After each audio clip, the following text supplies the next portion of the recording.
This is the Roger Orozco Show. All right, guys, welcome to the show.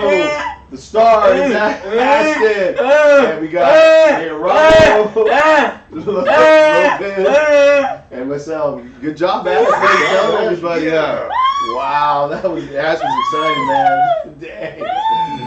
Okay. We love it. Yeah, we love it, man. All right, man. Hey, first video in a while. We got some good major plans for the next video. But before that, we're just going to go over some stuff that's just recently happening in the school district. So I jotted down a couple items, and then we're just going to talk about it real quick, keep the video kind of short. One of it was the test scores came out, pretty horrific. We're going to break them down maybe in the next video a little bit too. So the last 2 years. So pay went up. Pay went way up. Test scores went. ELA went down, math went up a little bit, but math is still, I think it's 23% for the district, I think. So it's still horrific, and some of the school sites are really sneaking it up, man. But they got a tremendous raise this year. So they took care of the adults who haven't been taking care of our kids as far as education, as far as the kids learning, if you go by the state testing, which is the accountability for the parents. Yeah, that's how we see it, and that's how it's set up too. So the other thing was, well, Jackson didn't have a float this year. We got some phone calls. There were some employees and some parents upset. Yeah.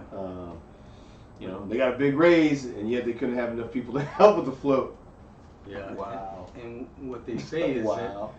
that there's not enough parental involvement, right? Well, the parents aren't going to get involved if the employees don't get involved. There you go. The teachers are involved with the principal, and then that's how you get parents involved. You know what I did like, man? I saw a lot of kids dressed out for Halloween. Oh yeah. The participation's back. Oh, you yeah. know, slowly from our kids. Yeah. That was awesome. Oh, I love that shit. With that said, I think the winter programs would be great if they were in the evenings for the parents. Yes. Yes. In my opinion, because most parents work, and even if one can make it, if it's one in the daytime and the other one can't, and that's not fair to the parent or the child. Or the child. You know, right. Ashton. Because if the administration last year at Lincoln did a really good job in February of doing a award ceremony in the evening, I can't tell you, or I can tell you that that administration then had to tell the parents, hey man, as soon as your child is done, can you please leave, because the occupancy, you know, they don't want to break that. So there was a lot of parents there. Awesome. You know, and it looked amazing. Yeah. Our kids were shining. They were awesome. And it's amazing when a child gets recognized and the parent can be present. Both of them. Oh, exactly. You know, how awesome is it when your parent is present when you did good in school? It was amazing to see that our community was represented well there. Yeah.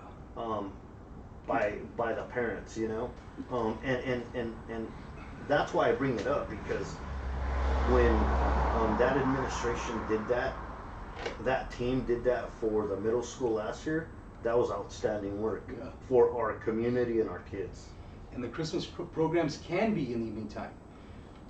Do you remember the negotiations when you wanted to add the carnival involved? Oh yeah. No, we did. Yeah. We did. Yeah. Everything is possible, that. Caesar. They can So, do it. Don't yeah. let them give you excuses that they can't. Yeah. No, they bullshit everybody. They're all lazy. A lot of them are lazy. A lot of them.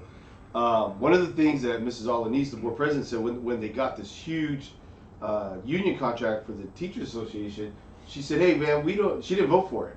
Everybody else did." And then she also said, "Hey, what are our parents getting out of it? What are our kids getting out of it? We can't even get the district to have the Christmas programs at night for the families." I mean, with all the money they give out, they should have got that. So it's totally weak negotiating team, and the board is horrific, just totally horrific. Oh yeah, except for Mrs. Alanis. Yeah, that's it. Yeah, horrific with that. So the other thing I was going to bring up, did I talk about the organizational meeting? No. Mm-hmm. So, organizational meeting. I just watched the last meeting. They talked about it. December 12th, they're gonna reorganize, which means the board itself will vote on who's going to be the next board president, vice president, and clerk. Now usually the majority, who's running, or whoever's running the majority, will usually pick their president. Mrs. Alanis has been doing a hell of a great job. Hopefully she stays doing it. And we got a couple dudes on there. One guy's a flip-flopper. The other one's all union. And then you got two other guys that have made horrible decisions, and they told some of us that's because they're learning. So those guys hopefully don't even put their names out there, Right. because they've done a horrific job to the people that are watching. And so I just want to throw that out there, because Rosemary's done such a good job. This is all it needs For the kids. for the kids. And She the should parents. continue to be the president. So that caught my eye, is that they're having that organizational meeting, because I could see some kind of, you could tell there's a 4-to-1 pretty much. Right. So I could see one of those 4 getting it. But I mean, it would be horrific, but we're going to do a video on whoever does it and talk about their voting record and what they've done so far, and who they're for. You mean what they haven't done? What they haven't done for our kids. Yeah, what they haven't done. For the Yeah. So here's another one, and this is, they had a special meeting on October 20th. Yeah. In Sunnyvale. I thought it was something was going on. They were all up there, but they called a special meeting. Why in Sunnyvale? Yeah, I don't know why. There was a board meeting a few days later.